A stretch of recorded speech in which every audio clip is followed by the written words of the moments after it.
नहमदुहु व नुसल्ली अला रसूलिहिल करीम अम्मा बअद वअऊज़ु बिल्लाहि मिनश शैतानिर रजीम बिस्मिल्लाहिर रहमानिर रहीम रब्बि इश्रह ली सदरी व यस्सिर ली अमरी वहलुल उक़दतम मिन लिसानी यफ़क़हू क़ौली। हाज़रीन महफ़िल, मैं अस्मा परवीन आज के इस प्रोग्राम में आप सभी का तहे दिल से इस्तक़बाल करती हूँ। अस्सलामु अलैकुम व रहमतुल्लाहि व बरकातुहू। आइए अपने इस प्रोग्राम की शुरुआत तिलावत कुरान पाक से करती हूँ, क्योंकि फरमान खुदाबंदी है अला बिज़िक्रिल्लाहि तत्मइन्नुल क़ुलूब, अल्लाह के ज़िक्र से ही दिलों को तस्कीन मिलती है। तो आइए ज़िक्र खुदा के लिए तक़वा इस्लामिक स्कूल की स्टूडेंट तालिया नफ़ीस को दावत देती हूँ। सिस्टर तालिया नफ़ीस क्लास 9 की स्टूडेंट है और हाफिज़ा कुरान है। इस छोटी सी बच्ची ने सारे कंटेम्प्रेरी सब्जेक्ट्स के साथ कुरान का हाफिज़ा मुकम्मल किया। अब ज़्यादा देर ना करते हुए I invite Taliya Nafees, student of class 9। अस्सलामु अलैकुम व रहमतुल्लाहि व बरकातुहू। अऊज़ु बिल्लाहि मिनश शैतानिर रजीम। बिस्मिल्लाहिर रहमानिर रहीम।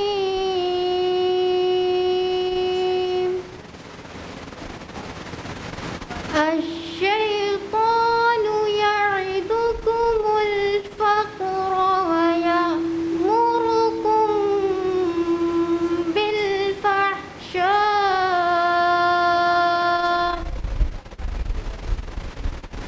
वल्लाहु यइदुकुम मग़फ़िरतम मिन्हु व फ़ज़ला वल्लाहु वासिउन अलीम।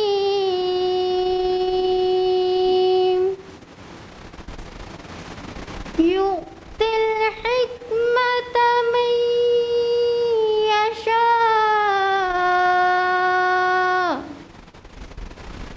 व मन यु'तल हिकमत फ़क़द ऊतिय खैरन कसीरा वमा यद्दक्करु इल्ला उलुल अलबाब वमा अनफ़क़्तुम मिन नफ़क़तिन औ नज़रतुम मिन नज़र औ नज़रतुम मिन नज़रिन फ़इन्नल्लाह यअलमु वमा लिज़्ज़ालिमीन मिन अंसार। इन तुब्दुस सदक़ाति फनिअम्मा ही व इन तुख़्फ़ूहा व तु'तूहल फ़ुक़राअ फ़हुव ख़ैरुल लकुम व युकफ़्फ़िरु अन्कुम मिन सय्यिआतिकुम वल्लाहु बिमा तअमलून ख़बीर। सदक़ल्लाहुल अज़ीम। अभी अभी जो क़िरात आपने समाअत फरमाई वो थी सूरा बकरा सूरा नंबर 2 आयत नंबर 268 से 271 तक की, जिसका उर्दू तर्जुमा है पनाह चाहती हूँ मैं अल्लाह की शैतान मरदूद से, अल्लाह के नाम के साथ जो बड़ा मेहरबान निहायत रहम करने वाला है। शैतान तुम्हें मुफलिसी से डराता है और तुम्हें बेहयाई का हुक्म देता है, और अल्लाह तुमसे अपनी मग़फ़िरत और फ़ज़ल का वादा करता है। अल्लाह बड़ी वुसअत वाला, हर बात जानने वाला है। वो जिसको चाहता है हिकमत अता करता है, और जिसे हिकमत मिल गई उसे वाफिर मक़दार में भलाई मिल गई। और नसीहत वही लोग हासिल करते हैं जो समझ के मालिक हैं। और तुम जो कोई ख़र्च करो या मन्नत मानो, अल्लाह उसे जानता है। और तुम जो कोई ख़र्च करो या मन्नत मानो, अल्लाह उसे जानता है। और ज़ालिमों को किसी तरह के मददगार मैसर नहीं आएंगे। अगर तुम सदक़ात को ज़ाहिर कर दो जब भी अच्छी बात है, और अगर उन्हें छुपाओ और फ़कीरों को दो जब तो ये तुम्हारे हक़ में और बेहतर है। और अल्लाह तुमसे तुम्हारे कुछ गुनाह भी दूर कर देगा। और तुम जो कुछ भी करते हो अल्लाह उससे ख़बरदार है। बेशक जज़ाकुमुल्लाहु खैरा। वस्सलामु अलैकुम वरहमतुल्लाहि वबरकातुहू। जज़ाकिल्लाह ताला। उठ के अब बज़्म में जहाँ का और ही अंदाज़ है, उठ के अब बज़्म में जहाँ का और ही अंदाज़ है, मशरिक़ व मग़रिब में तेरे दौर का आगाज़ है।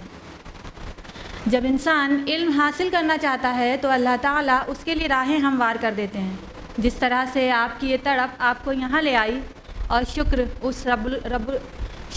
उस रब कायनात का कि जिसने हमें इसका ज़रिया बनाया। और यही तो हमारी तंज़ीम IERO का मकसद भी है कि हम पैगाम कुरान आम करते चलें, ताकि अदल व इंसाफ का क़याम हो, अमन व सुकून नाफिज हो, और कुरान की ताकत से शर को मिटाया जा सके।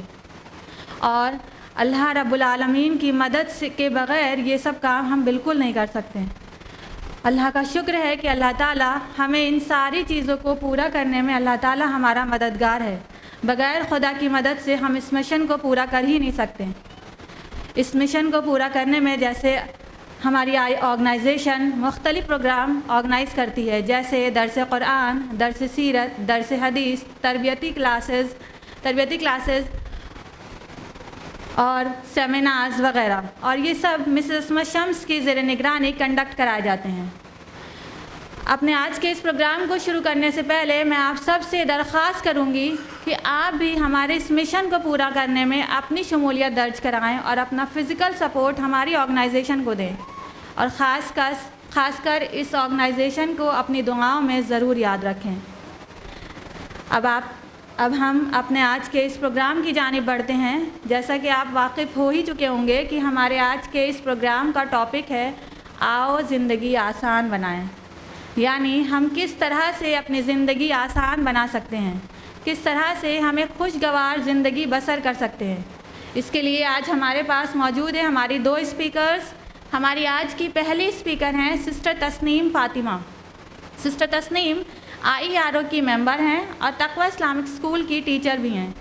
She is post graduate in zoology from Allahabad university. ये तरबिया क्लास क्वालिफ़ाई करके, तरबियतुल बनात क्लासेस को क्वालिफ़ाई करके IERO की मेंबर में शामिल होकर आज यहाँ तक पहुँची हैं। मैं आपका ज़्यादा वक्त ना लेते हुए सिस्टर तस्नीम रिक्वेस्ट करूँगी कि वो आए और आज के इस मौजू पर हमसे ख़िताब करें। सिस्टर तस्नीम फ़ातिमा।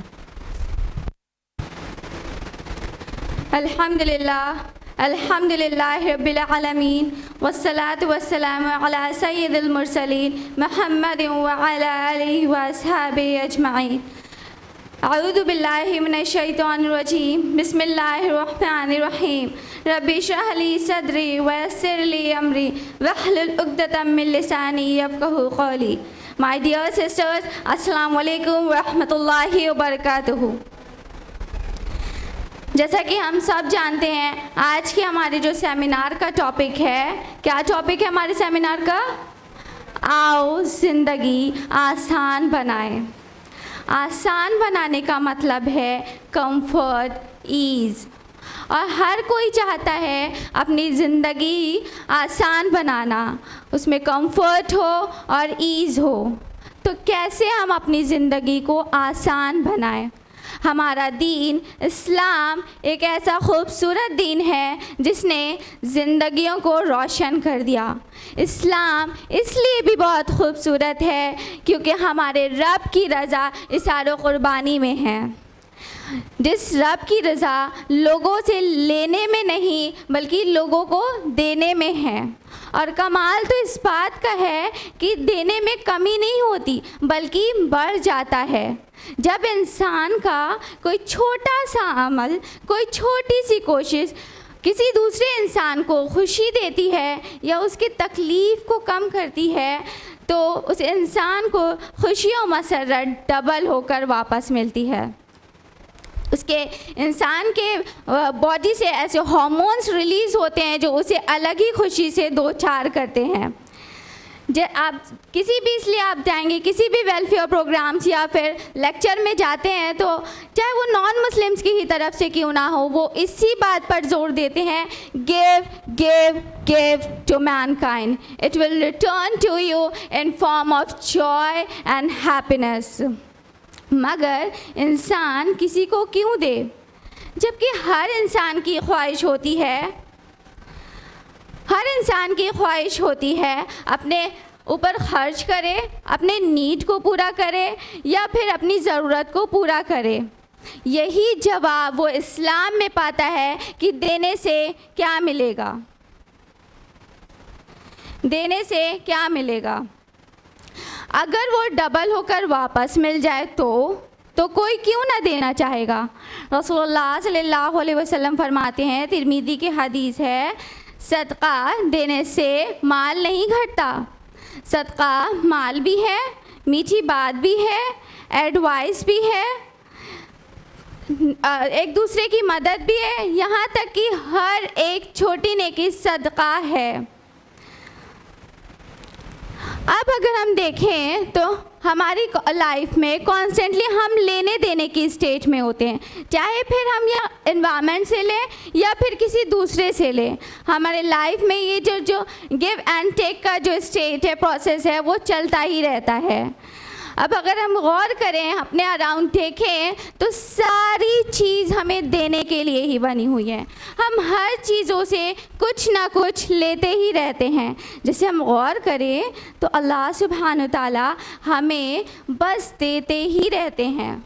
सब कुछ अल्लाह सुब्हान तआला का दिया हुआ है। हमारे पेरेंट्स वो भी हमें देते रहते हैं, हमारे सिबलिंग्स वो उनसे भी हम लेते रहते हैं, एनवायरनमेंट से भी हम लेते ही रहते हैं, क्योंकि इंसान का मिजाज ही ऐसा होता है कि उसको लेने में अच्छा लगता है रादर दैन कि उसको देने में वो अच्छा नहीं लगता, उसको लेने में अच्छा लगता है। ये फैक्ट है। अब अगर हम गौर करें तो अल्लाह सुब्हान व तआला जो बादशाहों के बादशाह हैं वो हमें बस देते ही रहते हैं। अल्लाह सुब्हान व तआला की ब्लेसिंग्स को अगर हम काउंट करने लग जाएं तो भी हम काउंट नहीं कर सकते कि अल्लाह सुब्हान व तआला ने हमें क्या कुछ दिया है। अल्लाह सुब्हान व तआला खुद फरमाते हैं सूरह इब्राहिम सूरह नंबर 14 आयत नंबर 34 में, उसी ने तुम्हारी कुल मांगी चीज़ों में से दे रखा है। अगर तुम अल्लाह के एहसान को गिनना चाहो तो भी नहीं गिन सकते। यकीनन इंसान बड़ा ही बेइंसाफ और नाशुक्रा है। तो जब किंग ऑफ किंग्स देने की कुदरत रखते हैं तो हम क्या चीज़ हैं? हम क्यों देना पसंद नहीं करते बल्कि लेना पसंद करते हैं? हमें गौर करना होगा, what are the gifts of Allah सुब्हान व तआला हैज़ बेस्टोड अपॉन अस। हम तब तक गौर नहीं करेंगे, हम तब तक रियलाइज़ नहीं करेंगे जब तक कि हम उस पर पॉन्डर नहीं करें, हम उस पर गौर नहीं करें। अल्लाह सुब्हान व तआला कहते हैं अगर आप गौर भी करने लग जाए ना तो अल्लाह सुब्हान व तआला की जो ब्लेसिंग्स हैं वो भी हम काउंट नहीं कर सकते। You are going to start today, 1 day, 2 days, 4 days, 10 days. You are going to start so many days counting everything, but you are still not be able to count the gifts of Allah subhanahu wa ta'ala. May Allah subhanahu wa ta'ala May Allah subhanahu wa ta'ala give us knowledge. अल्लाह सुब्हान ताला की एक biggest blessings में से एक blessing है कि उन्होंने हमें सांस लेने को दिया। हम अल्लाह सुब्हान ताला अगर नहीं चाहें तो हम सांस नहीं ले सकते हैं उनकी इजाज़त के बिना। अल्लाह सुब्हान ताला की ब्लेसिंग में से एक ब्लेसिंग ये भी है कि अल्लाह सुब्हान ताला पर ईमान लाना और इस बात की दुआ करना, या Allah guide us to the straight path, the path of those who you have bestowed favor. Surah Fatiha, Surah number 1, ayat number 6 to 7. तो है ना ये अल्लाह की ब्लेसिंग में से एक ब्लेसिंग अल्लाह पर ईमान लाना, है ना। कितने इस बात से महरूम है हम जो दुआ करते हैं हर नमाज में 5 वक्त कि Allah guide us to the straight path, कितने इस चीज़ से महरूम हैं, कितने अल्लाह पर ईमान नहीं रखते हैं। अल्लाह की one of the biggest blessing में से अल्लाह की ब्लेसिंग है कि अल्लाह सुब्हान ताला ने हम पर रसूल भेजे और कुरान नाजिल किया जो कि हमें सीधा रास्ता दिखाता है। अल्लाह सुब्हान ताला की ब्लेसिंग्स में से एक ये भी ब्लेसिंग है कि अल्लाह सुब्हान ताला हमें गाइड करते हैं अल्लाह सुब्हान ताला को जानने की और तौहीद पर रहने की। हम देखा जाए तो हम बस अल्लाह सुब्हान ताला से लेते ही रहते हैं। अगर हमें किसी चीज़ की ज़रूरत होती है तो हमें किसी चीज़ की नीड होती है तो हम रोने लग जाते हैं, गिड़गिड़ाने लग जाते हैं अल्लाह सुब्हान ताला के आगे कि हमारी ज़रूरत पूरी हो जाए, है ना। और हम चाहे क्यों ना अल्लाह सुब्हान ताला की नाफरमानी ही क्यों ना करते रहें, पर अगर हमें किसी चीज़ की नीड है तो हम अल्लाह सुब्हान ताला के आगे रोएंगे भी, गिड़गिड़ाएंगे भी, मांगेंगे। और मांगना भी चाहिए, अल्लाह सुब्हान ताला से मांगना चाहिए, पर हमारा फोकस सिर्फ मांगने में रहता है। एनी हाउ अल्लाह सुब्हान ताला की ब्लेसिंग्स में से एक ब्लेसिंग ये भी है कि हमारे रिश्ते जो अल्लाह सुब्हान ताला ने दिए हैं, देखा जाए तो हमारे रिश्ते जितने भी हैं हम उनसे बस लेते ही रहते हैं। जैसे हमारे पेरेंट्स से हम लेते रहते हैं, हमारे रिश्तेदार हम उनसे भी बस लेते रहते हैं, हमारे सिबलिंग्स हम उनसे भी बस लेते रहते हैं, यहाँ तक कि हम अपनी प्रोफेशनल लाइफ में जो गिव एंड टेक का प्रोसेस है वो बस चलता ही रहता है। अगर हम बात करें अपने पेरेंट्स की तो वो बचपन से लेकर हमारी यंग एज तक हमें बस देते ही रहते हैं। वो हमें हर कुछ देते हैं जो कि कोई दूसरा शख्स हमें नहीं दे सकता है। अगर हमें किसी चीज़ की ज़रूरत हो गई तो हम उनके सामने ज़िद करते हैं कि नहीं हमें चाहिए, है ना। अगर हम उनका कहना नहीं मानते हैं फिर भी हमें चाहिए, हम उनसे ज़िद करते हैं और हमें मिलता भी है।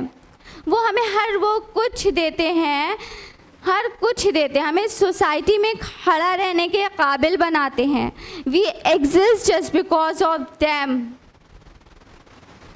हम अगर बात करें अपने प्रोफेशनल लाइफ में, अगर आप एम्प्लॉयर हैं तो आप एम्प्लॉई से काम लेंगे, है ना, यही होता है। अगर आप एम्प्लॉई हैं, आप काम करेंगे तो उसके बदले आपको पेमेंट चाहिए।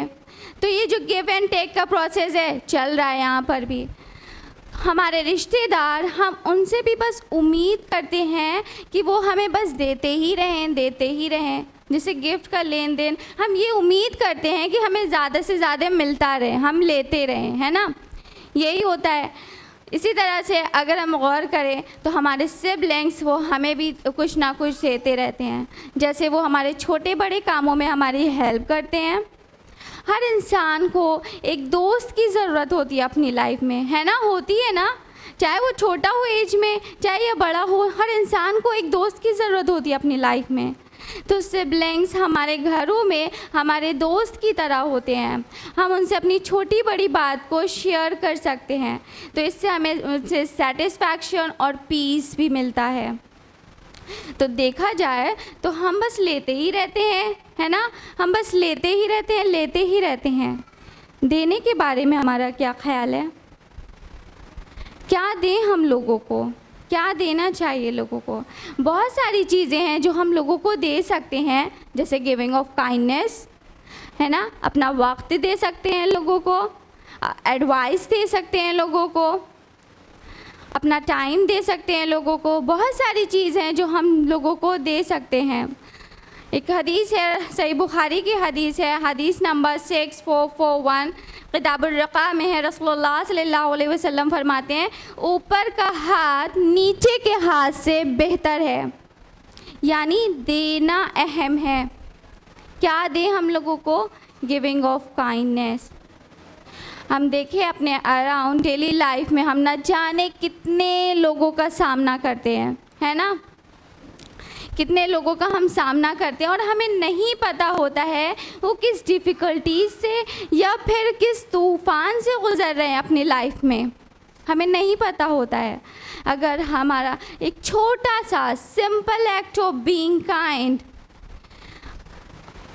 Simple act of being kind होना किसी की लाइफ का चेंजिंग मोमेंट बन सकता है।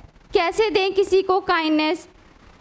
बाय एक्सचेंजिंग पॉजिटिव कॉन्वर्सेशन और even simply smiling at someone. अगर सोचें हम हैं, खुद अपने आप को हैं, अगर हम किसी परेशानी में हैं, बहुत मुश्किल में हैं, तो अगर किसी ने हमसे बहुत अच्छे से बात कर ली, है ना, किसी ने हमारी प्रॉब्लम को सुन ली, तो हमें कितना अच्छा लगता है ना। ऐसा लगता है कि है कोई जो हमें समझ रहा है, जो हमें सुन रहा है, हमें बहुत अच्छा लगता है। इसी तरह से अगर हम किसी की हेल्प कर सकते हैं काइंडनेस देकर, तो सोचिए ज़रा उसकी प्रॉब्लम को कैसे हम सॉल्व कर सकते हैं। उनसे पूछना होगा what they are struggling with, और उनकी प्रॉब्लम को सॉल्व करने के लिए रास्ता निकालना होगा। और ध्यान रखिए, सबसे अहम चीज़ ये है कि किस तरीक़े से पूछ रहे हैं, ये ध्यान रखना बहुत ज़रूरी है।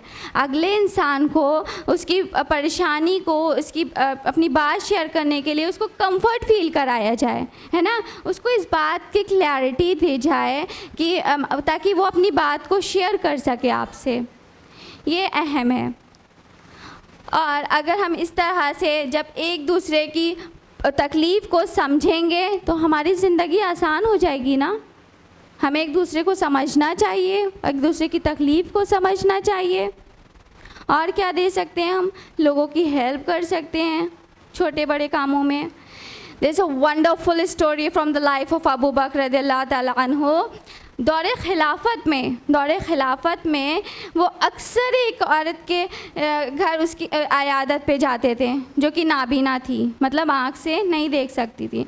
वो अक्सर उनकी अयादत पे जाते और उनके घरेलू कामों में उनकी हेल्प करते थे। और उन्होंने अपनी इस डीड को प्राइवेट रखा। उन्होंने इतना बड़ा काम कर रहे हैं दौरे खिलाफत में, फिर भी उन्होंने अपने इस डीड को प्राइवेट रखा। और उसके बाद हज़रत उमर रज़ियल्लाहु ताला अन्हु ने उनको जाते हुए देख लिया था, उनको इस बात का पता चला था, तब ये बात सामने आई। सोचिए ज़रा, अगर आज के हमारे प्राइम मिनिस्टर क्या किसी गरीब के घर जाकर उसकी हेल्प करेंगे उसके घर के कामों में? हेल्प करना तो दूर की बात है, उनको पता ही नहीं होगा कि किस घर में क्या चल रहा है, कौन किस तकलीफ़ से गुज़र रहा है, उनको ये भी नहीं पता होगा। रिसर्चेस से हमें ये पता चलता है कि जब हम किसी की हेल्प करते हैं, हम जब उसकी स्ट्रेस का इलाज है, किसी की हेल्प करने से स्ट्रेस का इलाज है। साइकोलॉजी के एक्सपर्ट्स इस बात को कंफर्म करते हैं कि किसी की हेल्प करने से स्ट्रेस की जो इंटेंसिटी है वो कम होती है, और किसी की हेल्प करने से जो बॉडी में हार्मोन्स, एंडोर्फिन हार्मोन्स रिलीज़ होते हैं, जो कि साइकोलॉजिकल कंफर्ट और एक्साइटमेंट में हेल्प करते हैं। Allen Lex, a former manager of health promotion institute in USA, वो इस बात को कंफर्म करते हैं कि किसी की हेल्प करने से उसकी जो स्ट्रेस की इंटेंसिटी है वो कम होती है और उसकी प्रॉब्लम और उसकी वरीज़ को कम करने में हेल्प करता है। और हम लोगों को क्या दे सकते हैं और कैसे हम अपनी ज़िंदगी को आसान बना सकते हैं एक दूसरे की हेल्प करके, है ना, दूसरों को एम्पैथाइज़ करें। डिप्रेशन, इस बीमारी का नाम सुना है आप लोगों ने? डिप्रेशन ये एक ऐसी बीमारी है जो सिर्फ उन लोगों को अफेक्ट करती है ये जो इस्लामिक जोन से बाहर होते हैं। ये एक ऐसी बीमारी है जो लोगों को सुसाइड तक भी ले जा सकती है। हमारा दीन इस्लाम ऐसा दीन है जो लोगों को अच्छे काम करने के लिए बोलता है और लोगों की हेल्प करना भी ईमान में शामिल है। तो सोचिए ज़रा, अगर हम किसी की हेल्प कर सकते हैं दूसरों को एम्फसाइज करके, तो उसको कितना अच्छा लगेगा ना, उसको इसकी प्रॉब्लम को सॉल्व होगा, वो डिप्रेस नहीं होगा, वो डिप्रेशन में नहीं जाएगा। तो इस तरह से हम उसको इस बीमारी से बचा सकते हैं। बहुत सारी आयत है कुरान में जिसमें ईमान वालों को कोऑपरेट किया गया है और लोगों को देना यानी ऑफ़र सर्विसेज टू अदर्स के लिए कहा गया है, बिना उसके बदले कुछ मिले, यानी फॉर फ्री विदाउट एक्सपेक्टिंग। हमें करना है for the sake of Allah सुब्हान व तआला, वही इसका अज्र देंगे, वही इसका रिवॉर्ड देंगे। जैसा कि सूरह मुदस्सिर सूरह नंबर 74 आयत नंबर सूरह नंबर 74 आयत नंबर 6 में है, एहसान करके ज़्यादा लेने की ख्वाहिश ना कर। इट मीन्स कि अगर हम किसी की हेल्प कर रहे हैं तो हम इस इंटेंशन से ना करें कि बाद में वो भी हमारे काम आएगा, है ना, बाद में वो भी हमारी हेल्प करेगा, इस इंटेंशन से हम नहीं करें। या फिर अगर हम किसी की हेल्प कर रहे हैं, हमारा ये इंटेंशन नहीं होना चाहिए कि वो हमारी तारीफ़ करे लोगों में जा कर के, है ना, ये इंटेंशन नहीं होना चाहिए। या फिर अगर हम किसी की हेल्प कर रहे हैं तो वो हमारे लिए थैंकफुल हो, नहीं, हमें करना है for the sake of Allah सुब्हान व तआला। The best kind of giving is when you do not ask thanks for as a return.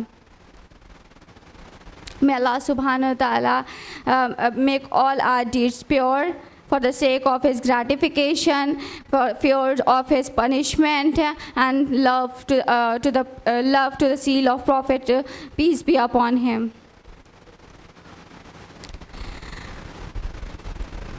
और हम क्या लोगों को दे सकते हैं? दूसरों को एम्फसाइज़ कर सकते हैं और हम दे सकते हैं लोगों को दुआ दे सकते हैं ना, लोगों को दुआ फॉर अदर्स इन प्राइवेट। अगर हम किसी बहुत बेहतर चीज़ है लोगों को देने के लिए दुआ। अगर जब हम किसी दूसरे इंसान के लिए दुआ करते हैं ना, जो सेम चीज़ अपने लिए कर रहे हैं, क्योंकि हर इंसान अपने लिए अच्छा चाहता है, बेहतर चाहता है ना, तो अगर हम सेम चीज़ दूसरों के लिए चाहेंगे तो आप जानते हैं क्या होगा? अल्लाह सुब्हान तआला sends an angel to you. और जब आप दूसरों के लिए दुआ करते हैं तो एंजल्स क्या कहते हैं, फरिश्ते क्या कहते हैं? आमीन एंड सेम टू यू। सुब्हान अल्लाह, कितना बेहतर है ना किसी अगले इंसान को दुआ देना। If you help someone Allah helps you. जब हम दूसरों के लिए दुआ करेंगे, इसमें क्या होगा कि हमारे आपस के जो ग्रजेस हैं, जो हम दूसरों के लिए जो ग्रजेस रखते हैं अपने दिल में, जब हम दूसरों के लिए दुआ करेंगे तो वो ग्रजेस रह ही नहीं जाएंगे, है ना। इससे हमारी ज़िंदगी आसान हो जाएगी। स्प्रेड सलाम, सलाम को आम करें। एक छोटा सा, बहुत ही छोटा सा है डीड, सलाम करना। अगर हम किसी को ये दें, अस्सलाम वालेकुम व रहमतुल्लाहि व बरकातुहू कहते हैं हम, यानी सलामती हो आप पर, अल्लाह की रहमत हो और बरकत हो। कितना बेहतरीन है ना किसी को ये देना कि सलामती हो आप पर, रहमत हो, अल्लाह की बरकत हो। उस इंसान को किसी और की क्या ज़रूरत, वो तो मुकम्मल हो गया। जब अल्लाह की रहमत, बरकत, सलामती एक इंसान पर है, वो तो मुकम्मल हो गया, उसके पास किसी और चीज़ की ज़रूरत नहीं है। कितना बेहतरीन है ना। एक छोटा सा अमल यानी सलाम करना है आपको, अगले शख्स को उसकी अल्लाह की रहमत, बरकत, सलामती सब मिल गई। और बल्कि यही नहीं, अगले इंसान को नहीं, जब वो जवाब में वालेकुम अस्सलाम कहता है ना, तो सेम चीज़ आपको मिल गई। सुभान अल्लाह, कितना प्यारा है ना हमारा दीन। सिर्फ एक छोटा सा डीड, सिर्फ एक छोटा सा, और इतना बड़ा अज्र, और साथ में 10-10 नेकियां भी मिल गई। सलाम करने से आपस में मोहब्बत बढ़ती है। तो जब हम आपस में मोहब्बत, हम सलाम करेंगे, आपस में मोहब्बत बढ़ेगी तो हमारी ज़िंदगी आसान बन जाएगी। जब हम एक दूसरे से मोहब्बत करेंगे, सही मुस्लिम की हदीस है, रसूलुल्लाह सल्लल्लाहु अलैहि वसल्लम फरमाते हैं आप तब तक जन्नत में दाखिल नहीं हो सकते तब तक कि आपके अंदर ईमान ना हो। आपके अंदर तब तक ईमान नहीं हो सकता जब तक कि आप एक दूसरे से मोहब्बत ना करें, और आप तब तक मोहब्बत नहीं कर सकते। क्या मैं एक ऐसी चीज़ ना बता दूं जिससे आप एक दूसरे से मोहब्बत करें? स्प्रेड सलाम अमंग योरसेल्फ, यानी सलाम करने से मोहब्बत बढ़ती है एक दूसरे से। और हम क्या लोगों को दे सकते हैं? पे फॉर समवन्स ग्रॉसरीज़, यानी घरेलू कामों में एक दूसरे के लिए हेल्प करना। ये एक छोटा सा रैंडम एक्ट ऑफ काइंडनेस है जो जिससे बहुत बड़ा बदलाव आ सकता है लाइफ में। यानी कि अगर जैसे हमारे नेबर्स हैं या हम जॉइंट फैमिली में रह रहे हैं, अगले इंसान को किसी चीज़ में, घरेलू चीज़ों में ज़रूरत है, उसके यहाँ वो नहीं है, तो आप दे दें उसको।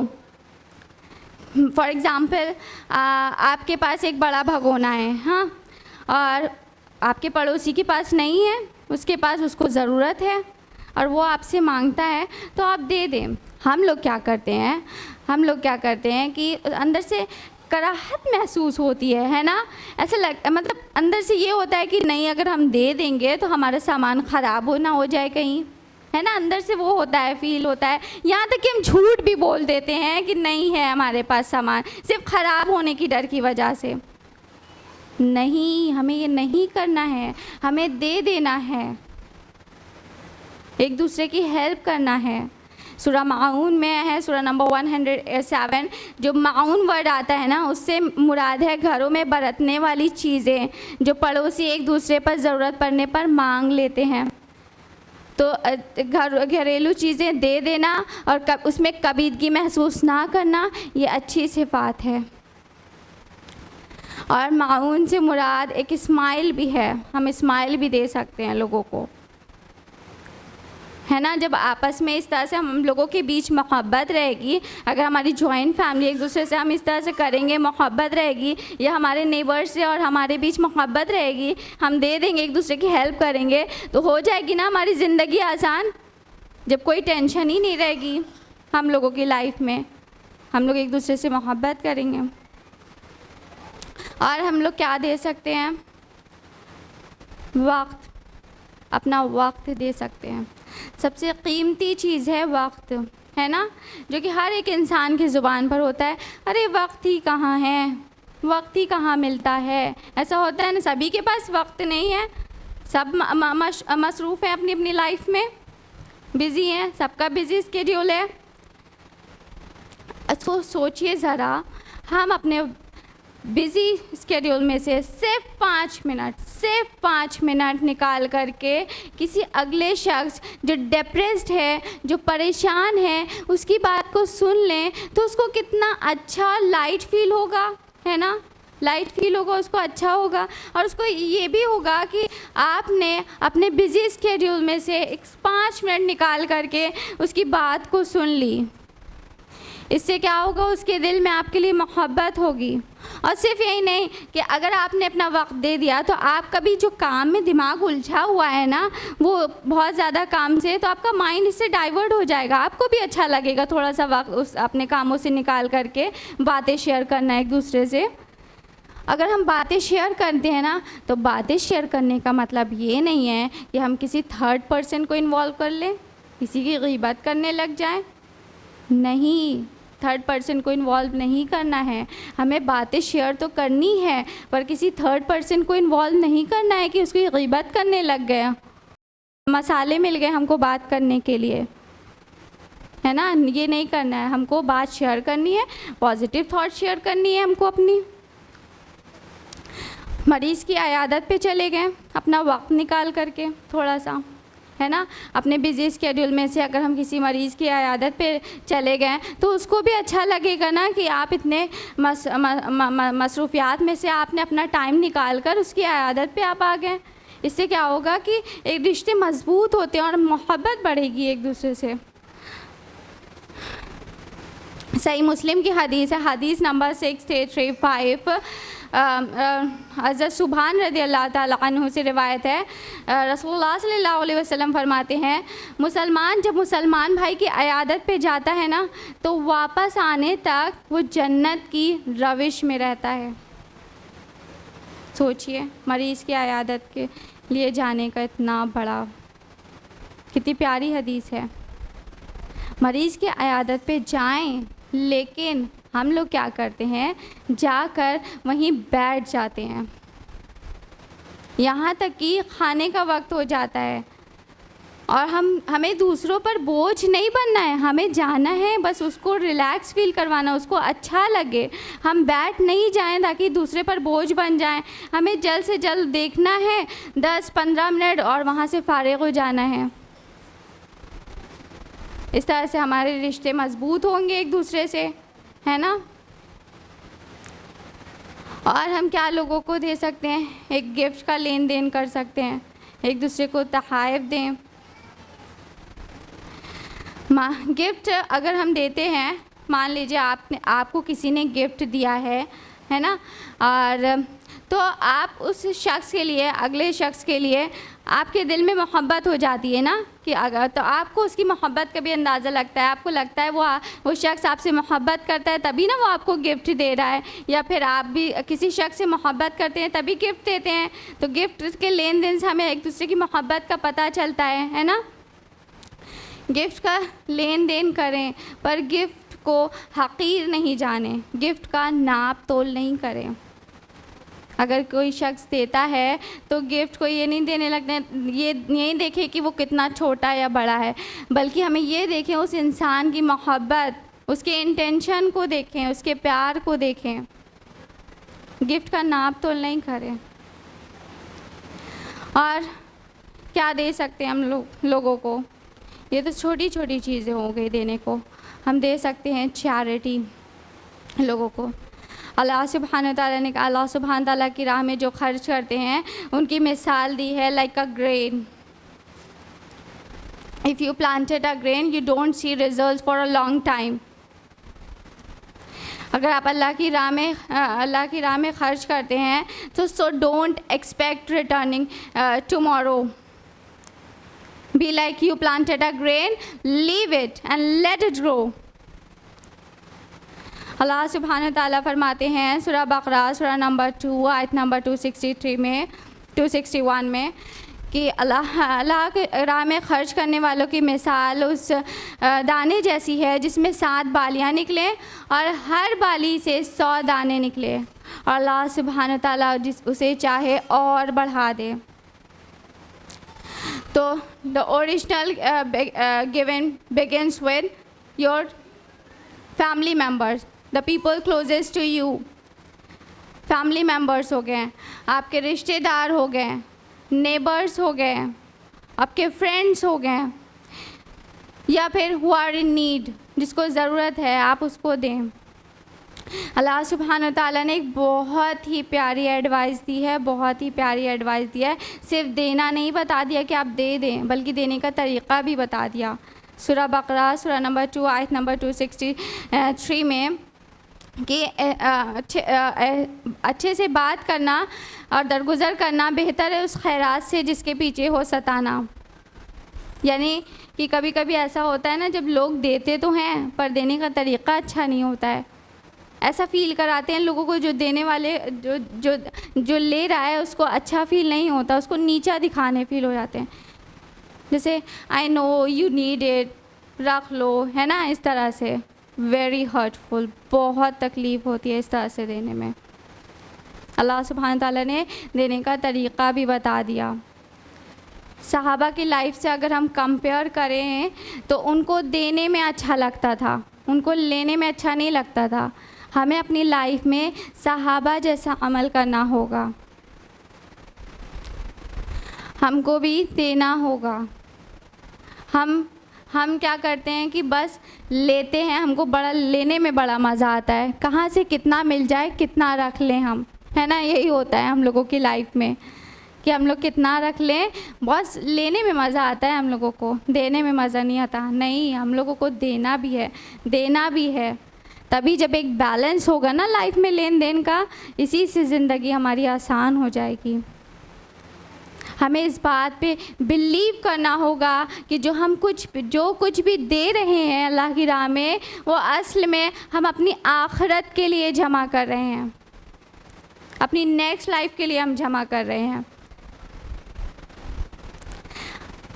हम इंसान क्या करते हैं, जहाँ हमें प्रॉफिट नज़र नहीं आता है ना, जहाँ हमें कोई भी बेनिफिट नज़र नहीं आ रहा है, हम वहाँ नहीं देते हैं। बिज़नेस में भी अगर आप देखें, अगर कोई बिजनेसमैन है तो वो वहाँ पैसे नहीं लगाता है जहाँ पे उसको कोई प्रॉफिट नज़र नहीं आता है ना। यही होता है बिज़नेस में भी। तो हम इंसान की फितरत होती है, जहाँ हमें कोई प्रॉफिट नहीं नज़र नहीं आता, जहाँ हमें कोई बेनिफिट नज़र नहीं आ रहा है, वहाँ हम खर्च नहीं करते हैं। हमें इस बात पर बिलीव करना होगा कि हम जो कुछ भी यहाँ पर दे रहे हैं वो हम अपने नेक्स्ट अकाउंट यानी आखिरत के अकाउंट में जमा कर रहे हैं।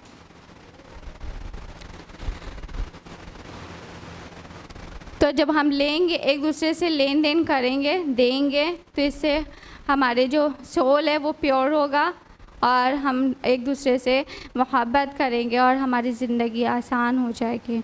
और हम क्या लोगों को दे सकते हैं, एक अच्छी एडवाइस दे सकते हैं लोगों को एडवाइस दें, पर अच्छी एडवाइस दें। मान लीजिए कोई इंसान आपसे कोई बात शेयर करता है, ठीक है, कि फलां शख्स ने, किसी थर्ड पर्सन ने उसके साथ गलत किया, और वो आपसे शेयर करता है बात, है ना, कि उसने मेरे साथ गलत किया, ऐसा ऐसा किया। तो हम लोग क्या करते हैं, कोई इंसान शेयर करता है तो हम लोग ये करते हैं कि अच्छा उसने तुम्हारे साथ ऐसा किया, तुम भी ऐसा करना उसके साथ, उससे बात मत करना, तो उसने तुम्हारे साथ ऐसा किया, तुम्हें भी बदला लेना ज़रूरी है, बदला लो उससे, उसने तुम्हारे साथ बहुत बुरा किया है। नहीं, हमें अच्छी एडवाइस देना है लोगों को, अच्छे काम करने, हमें ये कहना है कि नहीं, उसने तुम्हारे साथ गलत किया, छोड़ो, उसकी दरगुजर करो, उसके लिए भला जानो। हमें एडवाइस देना है, पर अच्छी एडवाइस देना है। We should find a humble way of giving advice. और हम क्या दे सकते हैं लोगों को, हम लोगों को अच्छाई की तरफ बुलाएं और बुराई से रोकें, यानी अम्र बिल मारूफ व नही अनिल मुनकर। सुनन नसाई की हदीस है, अबू सईद खुदरी रज़ियल्लाहु ताला अन्हु से रिवायत है, रसूलुल्लाह सल्लल्लाहु अलैहि वसल्लम फरमाते हैं, तुम में से अगर कोई शख्स बुरी बात को देखे, उसको मिटा दे अपने हाथों से। अगर उसकी ताकत ना रखता हो तो मिटा दे अपने ज़ुबान से। अगर उसकी भी ताकत ना रखता हो तो उसको दिल में बुरा जाने। यकीनन ये सबसे कम दर्जे का ईमान है। तो अगर हम अपने आप को मुसलमान कहते हैं ना, तो हम पर ये फ़र्ज़ है अम्र बिल मारूफ व नही अनिल मुनकर, यानी हम लोगों को अच्छाई की तरफ बुलाएं और बुराई से रोकें। जब हम गलत देख रहे होता हुआ तो हम चुप नहीं बैठ जाएं, हम रोकें उस चीज़ को और लोगों को अच्छाई की तरफ बुलाएं। और सिर्फ अच्छाई की तरफ बुलाना वो तो आसान होता है, और बुरे कामों से रोकना भी है हमको। हमारे दीन ने हमारे लिए कितना कुछ किया है, यहाँ तक कि एक छोटा सा अमल और उसका बहुत बड़ा रिवॉर्ड मिलता है हम लोगों को। तो हमारा भी तो फ़र्ज़ बनता है ना कि हम भी अपने दीन के लिए कुछ करें, है ना। तो हम अपने दीन के लिए कैसे करें कुछ, अपने अखलाक से, जो हम कैसे लोगों से पेश आते हैं, लोगों को अपने दीन की तरफ इंस्पायर करें। इस तरह से हम अपने दीन के लिए कुछ कर सकते हैं। हमें अपनी लाइफ में ये जो लेने देने का प्रोसेस है ना, उसको बैलेंस करना होगा। हमें ज़रूरत है अवेयर होने की और कुछ एडजस्टमेंट की। बैलेंस करना होगा हमें लेने देने के प्रोसेस को अपने। Are we having a perfect balance between giving and taking? ऐसा है परफेक्ट बैलेंस है हमारे लेने देने का? अगर ऐसा है तो we are most likely to be in perfect mental, spiritual, emotional and physical health. अगर हम अपने लिए आसानी चाहते हैं तो हमें दूसरों की भी आसानी का ज़रिया बनना पड़ेगा। हमें एक दूसरे के लिए आसानी का ज़रिया बनना पड़ेगा, तभी हमारी लाइफ आसान हो जाएगी। मैं अपनी गुफ्तगू का इख्तिताम एक बहुत ही प्यारी हदीस से करना चाहती हूँ। अबू दाऊद की हदीस है। रसूलुल्लाह सल्लल्लाहु अलैहि वसल्लम ने फरमाया, मुसलमान का भाई है, ना उस पर जुल्म करता है, ना उसे उसके दुश्मनों के हवाले करता है। जो शख्स अपने मुसलमान भाई की ज़रूरत को पूरा करने में लगा हो, अल्लाह सुब्हानहू तआला उसकी ज़रूरत को पूरी करने में लग जाता है। जो शख्स किसी मुसलमान की बेचैनियों को दूर करता है, अल्लाह सुब्हानहू तआला उसके बदले क़यामत के बेचैनियों में से उसकी एक बेचैनी को दूर करेगा। और जो शख्स किसी मुसलमान की किसी पर्दापोशी करे, अल्लाह सुब्हानहू तआला क़यामत के दिन उसकी पर्दापोशी करेगा। अल्लाह सुब्हानहू तआला हम सबको ऐसा मुसलमान बनने की तौफ़ीक़ अता फ़रमाए। अल्लाह सुब्हानहू तआला हम सबको एक दूसरे की मदद करने की और एक दूसरे की लाइफ को आसान बनाने की तौफ़ीक़ अता फ़रमाए। जज़ाकुमुल्लाहु खैरा। अस्सलामु अलैकुम व रहमतुल्लाहि व बरकातुहू। जज़ाकिल्लाह सिस्टर। कैसा खूबसूरत दीन है हमारा। The beautiful way of life and how beautifully it deals with the problems. This is the absolute solution for the mankind. Miss Tasneem ने बहुत ही खूबसूरत अंदाज में इस पहलू पर रोशनी डाली कि हम किस तरह से एक पुरसुकून ज़िंदगी बसर करते हैं। अब हम अपनी दूसरी स्पीकर की जानिब बढ़ते हैं। आज की हमारी दूसरी स्पीकर है Miss Tayyaba Rifat. Sister Tayyaba IERO की एक्टिव मेंबर हैं। ये फ़िलासफ़ी से इन्होंने मास्टर्स किया है। ये टाइम टू टाइम अपनी सर्विसेज फ़ी सबीलिल्लाह देती रहती हैं। May Allah accept her efforts. आपका ज़्यादा वक्त ना लेते हुए मैं सिस्टर तैयबा से दरख्वास्त करूँगी कि वो आएँ और आज के इस टॉपिक पर मज़ीद रोशनी डालें। सिस्टर तैयबा रिफ़त।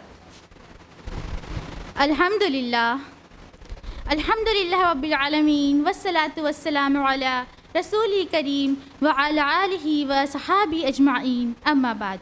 अऊज़ु बिल्लाहि मिनश शैतानिर रजीम। बिस्मिल्लाहिर रहमानिर रहीम। रब्बि इश्रह ली सदरी व यस्सिर ली अमरी वहलुल उक़दतम मिन लिसानी यफ़क़हू क़ौली। मेरी अज़ीज़ सामिआत, अस्सलामु अलैकुम व रहमतुल्लाहि व बरकातुहू। उम्मीद करती हूँ कि आप सब बख़ैर होंगी। अल्हम्दुलिल्लाह। तो आइए बढ़ते हैं अपने मौजू की तरफ। इंशाअल्लाह आप अल्हम्दुलिल्लाह आपके इल्म में आ ही चुका है कि जो आज का हमारा मौजू है वो क्या है। आओ ज़िंदगी आसान बनाएं। अपनी इस गुफ्तगू की शुरुआत में एक छोटी सी स्टोरी के साथ करना चाहती हूँ। एक शख्स थे, वो बहुत रिच नहीं थे, मिडिल स्टेटस के थे, लेकिन उनकी एक ख़ासियत थी कि वो जब भी किसी को किसी मुश्किल में देखें, जब भी किसी को किसी प्रॉब्लम में देखें, तो उसको सॉल्व करने की कोशिश करते थे, उसकी हेल्प करने की, उसकी मुश्किलों को आसान करने की कोशिश करते थे। और अगर जो उनकी हैसियत में नहीं होता था तो कम से कम उनके लिए दुआ तो ज़रूर करते थे। एक बार वो अपने एक रिलेटिव के पार्टी में जाते हैं। वहाँ चीफ गेस्ट को भी इनवाइट किया जाता है। बहुत हाई स्टैंडर्ड की पार्टी होती है। वो वहाँ जाते हैं, चले तो जाते हैं वहाँ, लेकिन जब वो वहाँ पहुँचते हैं तो वहाँ का माहौल देखते हैं तो उनको बहुत अजीब सा फील होता है। वो सोचते हैं कि मैं कहाँ आ गया, इतने रिच पर्सन, इतना हाई स्टैंडर्ड, ये मैं यहाँ के लायक नहीं हूँ। वो ये सोचकर एक कोने में जाकर बैठ जाते हैं। तभी उस महफिल के जो चीफ गेस्ट होते हैं ना, उनकी नज़र उस शख्स पर पड़ती है। वो जैसे ही उसको देखते हैं, वो दौड़ते भागते हुए उसके पास आते हैं, उससे सलाम करते हैं, बड़ी मोहब्बत से उसका हाथ अपने हाथ में लेते हैं और उनकी आंखों में आंसू होता है और वो उसका शुक्रिया अदा करने लग जाते हैं। वो शख्स बिल्कुल घबरा जाता है और सोचता है कि अरे हम तो इनको जानते भी नहीं हैं और ये इतने ऊंचे लोग, इतने रिच पर्सन हम आकर हमारा शुक्रिया अदा कर रहे हैं। तो वो बड़े घबराहट से पूछता है कि भाई साहब आप हैं कौन, हम तो आपको जानते तक नहीं हैं और आप हमारा शुक्रिया क्यों अदा कर रहे हैं, हमने ऐसा क्या कर दिया। तो वो चीफ गेस्ट बयान करते हैं। वो कहते हैं कि फला दिन जब ट्रैफिक में बहुत भीड़ थी, बहुत ट्रैफिक थी, उस दिन वो तुम ही थे जिसने एक एम्बुलेंस को उस ट्रैफिक से निकालने के लिए पूरी जद्दोजहद की। हर तरफ से तुमको गालियाँ खानी पड़ रही थी, लेकिन उसके बावजूद तुमने उस एम्बुलेंस को उस ट्रैफिक से निकाल कर ही दम लिया था। उस एम्बुलेंस में मेरी ही बेटी थी। अगर हम सही वक्त पर हॉस्पिटल नहीं पहुंचते तो हो सकता है शायद आज हमारी बेटी हमारे साथ नहीं होती। जब वो शख्स उनका ये बयान सुनता है और अपनी इर्द गिर्द देखता है तो देखता है कि सबकी नज़रें उस पर टिकी हुई हैं। अभी तक जो लोग उसकी तरफ पलट कर भी नहीं देख रहे थे, अब वो उसकी वाहवाहियाँ करने लगते हैं, उसकी तारीफ़ करने लगते हैं। क्योंकि जो चीफ गेस्ट होता है वो बहुत अमीर होता है, बहुत रिच होता है, तो उसकी इतनी हेल्प करता है कि आज वो शख्स हमारी सोसाइटी में एक जाना माना नाम रखते हैं। अल्हम्दुलिल्लाह, एक ऐसा अमल जो उन्होंने शायद सोचा भी नहीं होगा कि इसके बदले उनको क्या मिलने वाला है, और उसी अमल के बदले अल्लाह सुब्हानहू तआला ने उनको यहाँ से उठाकर यहाँ रख दिया। और यही तरीक़ा हमारा इस्लाम का है, यही टीचिंग्स हमारी इस्लाम की है। हमारे इस्लाम को सारे मज़ाहिब में ये खुसूसियत हासिल है कि उसने दौरे अव्वल से ही अहकाम, शरीयत, अखलाक के वो आला अमली नमूने पेश किए जो ता क़यामत तक दायम और कायम रहने वाला है इंशाअल्लाह। हमें और आप में से कौन ऐसे लोग हैं जो नहीं जानते कि हिजरत के बाद रसूलुल्लाह सल्लल्लाहु अलैहि वसल्लम ने अंसारी सहाबा रज़ियल्लाहु अन्हुम और मुहाजिर सहाबा रज़ियल्लाहु अन्हुम में से एक एक का नाम ले लेकर अख़वत कायम कराई थी, एक एक का नाम ले लेकर, और ये अख़वत मरते दम तक कायम रही। अंसारी सहाबा ने अपनी मिल्कियत का, अपनी जायदाद का, अपनी वसीयत का, अपना कारोबार का सारा निस्फ़ हिस्सा अपने मुहाजिर भाई को सौंप दिया। यहाँ तक कि एक सहाबा ने तो अपने मुहाजिर भाई को ये अख्तियार तक दे दिया कि मेरे पास 2 बीवियाँ हैं, अगर आप कहें तो मैं एक को तलाक दे दूँ और फिर उसके बाद आप उससे उनसे निकाह कर लें। सुभान अल्लाह, सुभान अल्लाह। आप खुद इमेजिन करिए उस माहौल को जहाँ अभी हमारा दीन तकमील तक नहीं पहुँचा, और उसने 2 ऐसी कौम को एक आपस में ऐसे लाकर खड़ा कर दिया जो छोटी छोटी सी बात पर सालों तक लड़ती रहती थी, सालों तक जंग करती रहती थी। अब वो 2 कौम आपस में मिलकर अंसारुल्लाह बनकर अपने उन भाइयों की मदद कर रही हैं जिनको वो आज से पहले जानते ही तक नहीं थे, उनके बारे में सुना तक नहीं था, जो उनके लिए बिल्कुल अननोन पर्सन है, उसको अपना सब कुछ निस्फ दे दिया, आधा आधा दे दिया। ये टीचिंग्स है हमारे इस्लाम की। और नबी करीम मोहम्मद सल्लल्लाहु अलैहि वसल्लम भी फरमाते हैं, सही बुखारी की हदीस है, हदीस नंबर 2444, हदीस का मफहूम है कि एक महफिल में नबी करीम मोहम्मद सल्लल्लाहु अलैहि वसल्लम बैठे हुए होते हैं और फरमाते हैं कि अपने भाई की मदद करो, फिर वो चाहे मज़लूम हो या जालिम हो। तो एक सहाबा कंफ्यूज हो जाते हैं, वो कहते हैं कि या रसूलुल्लाह सल्लल्लाहु अलैहि वसल्लम, मज़लूम की मदद तो समझ में आ रही है कि हम उसकी मदद कर दें, लेकिन जालिम की मदद कैसे की जाए? तो रसूलुल्लाह सल्लल्लाहु अलैहि वसल्लम क्या फरमाते हैं? कहते हैं कि जालिम शख्स को उसके जुल्म से रोक दो, यही उसकी मदद है। और एक दूसरी हदीस में सेम अल्फाज आते हैं, और लेकिन उसमें वो हदीस ये है कि रसूलुल्लाह सल्लल्लाहु अलैहि वसल्लम फरमाते हैं कि एक जालिम को उसके जुल्म से रोक देना इस दुनिया में सबसे प्यारी मदद है, सबसे प्यारी मदद है। डॉक्टर इसरार साहब यहाँ पर एक बहुत प्यारी बात बोलते हैं। वो कहते हैं कि अगर एक शख्स है जो किसी तकलीफ़ में है, किसी प्रॉब्लम में है, किसी मुश्किल में है, और वहीं दूसरी तरफ वो शख्स है जो इतनी इस्तिताअत रखता है कि उसकी प्रॉब्लम को सॉल्व कर दे, उसकी मुश्किल को आसान कर दे, लेकिन फिर भी वो नहीं करता, तो हो सकता है वो मुहद्दिस हो सकता है वो मुफस्सिर हो, वो आबिद हो सकता है, वो जाहिद हो सकता है, लेकिन वो नेक नहीं हो सकता, वो नेक नहीं हो सकता। क्यों नहीं नेक हो सकता? क्योंकि हदीस है सही मुस्लिम की, हदीस नंबर 2950, जिसका मफहूम है कि नबी करीम मोहम्मद सल्लल्लाहु अलैहि वसल्लम फरमाते हैं कि जो शख्स भलाई से महरूम रह गया, जो शख्स हमदर्दी से महरूम रह गया, वो कुल की कुल खैर से महरूम रह गया, कुल की कुल खैर से महरूम रह गया। ये जो भलाई है, हमदर्दी है, सखावत है, ये वो मौजू हैं, वो टॉपिक्स है जिस पर सिर्फ हम और आप बात नहीं करते, सिर्फ अल्लाह सुब्हानहू तआला को मानने वाले बात नहीं करते, बल्कि इन टॉपिक्स पर वो लोग भी बात करते हैं जो अल्लाह सुब्हानहू तआला को मानते ही नहीं हैं। इन पर वो लोग भी बात करते हैं जो गैरुल्लाह को मानते हैं। जी हाँ, अगर मैं बात करूँ हिंदुइज्म की, तो हिंदुइज्म के स्क्रिप्चर पुराण में लिखा है कि जो तुम आज दोगे कल उसी का भोग करोगे। मतलब जो कुछ आज तुम अपने सामने वाले शख्स को दोगे या अपनी सोसाइटी को दोगे, कल तुम उसी का भोग करोगे, मतलब उसी से फ़ायदा उठा सकोगे। जो तुम नहीं दोगे, आने वाले वक्त में तुम उससे फ़ायदा नहीं उठा सकोगे। वहीं अगर हम बात करें क्रिश्चियनिटी की, तो बाइबल में book of Corinthians volume number 2 chapter number 9 verse number 6 में दर्ज है कि जो थोड़ा बोएगा वो थोड़ा काटेगा, और जो बहुत बोएगा वो बहुत काटेगा। यानी अगर आज हम किसी की थोड़ी थोड़ी मुश्किलात को आसान करेंगे, थोड़ी थोड़ी ज़िंदगी लोगों की आसान करते चलेंगे, तो इंशाअल्लाह कल भी हमारी ज़िंदगी बहुत आसान हो जाएगी। सिर्फ इतना ही नहीं, अगर हम सिखिज़्म की बात करें तो उनके स्क्रिप्चर गुरु ग्रंथ साहिब में बहुत डिटेल में ये चैप्टर हमको मिलता है। उनकी लैंग्वेज में इसको सेवा बोलते हैं, और बाकायदा वो इसको 3 पार्ट्स में डिवाइड करते हैं: तन से सेवा, मन से सेवा, धन से सेवा।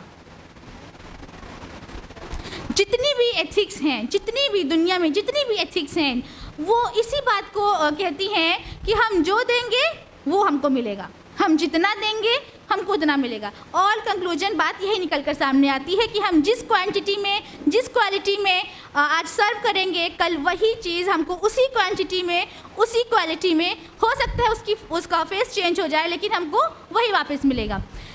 लेकिन अगर हम इस्लाम की बात करें तो इस्लाम का ये कॉन्सेप्ट नहीं है। इस्लाम का कॉन्सेप्ट क्या है? इस्लाम का कॉन्सेप्ट मैं आपको एक हदीस से बताना चाहूँगी। हदीस से सही बुखारी की हदीस नंबर 1410, जिसका मफ़हूम है कि नबी करीम मोहम्मद सल्लल्लाहु अलैहि वसल्लम, हदीस कुदसी है कि अल्लाह सुब्हानहू तआला फरमाते हैं कि अगर मेरा कोई बंदा अपनी हलाल कमाई से पूरे इखलास के साथ एक खजूर भी देता है तो मैं उसको अपने दाएं हाथ में लेता हूँ, बहुत मोहब्बत से मैं उसको पालता हूँ, पोसता हूँ, बड़ा करता हूँ, और फिर वो एक पहाड़ के मानिंद हो जाता है। पहाड़ के मानिंद एक छोटा सा खजूर। और ये जो पहाड़ वर्ड है ना, ये जो माउंटेन वर्ड है, ये बहुत इंटरेस्टिंग है। ये सी लेवल से हमको जितना ऊपर दिखाई देता है फिज़िकल रूप में, जितना ऊपर दिखाई देता है, उसकी रूट्स ज़मीन के अंदर उतनी ही गहरी होती हैं, और फिर वो पूरा माउंटेन का स्ट्रक्चर कंप्लीट होता है।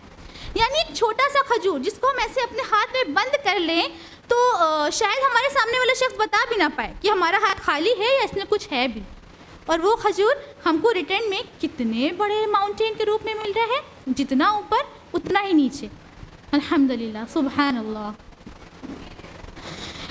ये पहाड़ से मुराद क्या है? यानी एक खजूर हमने दिया, वो पहाड़ बन गया, इससे मुराद क्या है? इससे मुराद बेनिफिट्स हैं।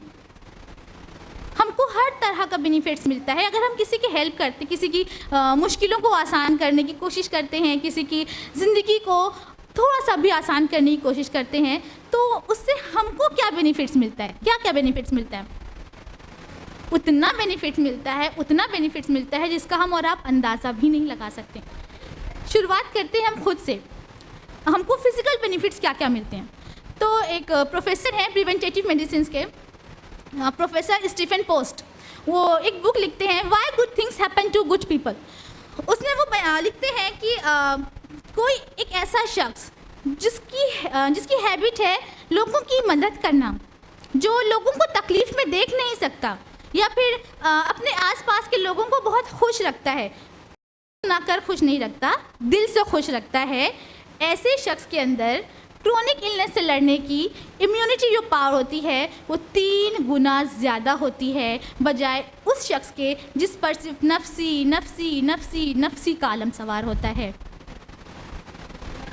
अगर हम बात करें साइकोलॉजिकल बेनिफिट्स की, तो फेमस साइकोलॉजिस्ट हैं स्कॉट बिया, वो खुद की बेटी की बिहेवियर पर रिसर्च करती हैं और कहती हैं कि एक ऐसा शख्स जो दूसरों के लिए बहुत आगे आगे हेल्प करता है, यानी नेकी में सबकत हासिल करता है, दूसरों के लिए बहुत, दूसरों की मुश्किलों को आसान करने की कोशिश करता है, ऐसे शख्स की जो ज़िंदगी होती है, जो लाइफ होती है, वो लगभग 5 साल ज़्यादा होती है बजाय उस शख्स के जिस पर सिर्फ नफ्सी नफ्सी नफ्सी का आलम सवार होता है।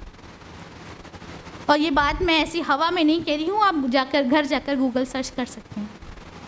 और हम बात करें बायोलॉजिकल बेनिफिट्स की, तो इसमें तो रिसर्चेस भरी पड़ी हुई हैं, जिसमें से एक रिसर्च कहती है कि अगर हम किसी की हेल्प करते हैं, किसी की मुस्कुराहट की वजह बनते हैं, किसी की खुशी की वजह बनते हैं, तो उससे हमारे ब्रेन में जो वार्मनेस है वो हमेशा बनी रहती है। और जिसके ब्रेन में वार्मनेस बनी रहती है, उसकी सुनने की और समझने की जो कैपेबिलिटी है वो बहुत स्ट्रांग होती है। और साइंटिस्ट कहते हैं कि ऐसे शख्स के जो मूड होता है ना, वो अक्सर फ्रेश रहता है, उसको मूड स्विंग्स नहीं होते। और डिप्रेशन तो छू कर भी नहीं गुजरता, जैसे कि अभी सिस्टर तस्नीम ने आपको बताया। और ये इतने सारे बेनिफिट्स हैं ना, ये अब मैं आपको सिर्फ फिंगर टिप्स पे जो है मैं आपको गिना रही हूँ, लेकिन ये सच में बहुत ज़्यादा है, बहुत ज़्यादा है, जो वक्त की नज़ाकत को देखकर मुझे सिर्फ एक बताना पड़ रहा है। खैर, ये तो बात है खुद की। अब हम खुद से थोड़ा आगे बढ़ते हैं, अपनी फैमिली पे आते हैं कि अगर हम किसी और की कोई हेल्प कर रहे हैं तो उसका इफेक्ट हमारी फैमिली पर क्या पड़ रहा है।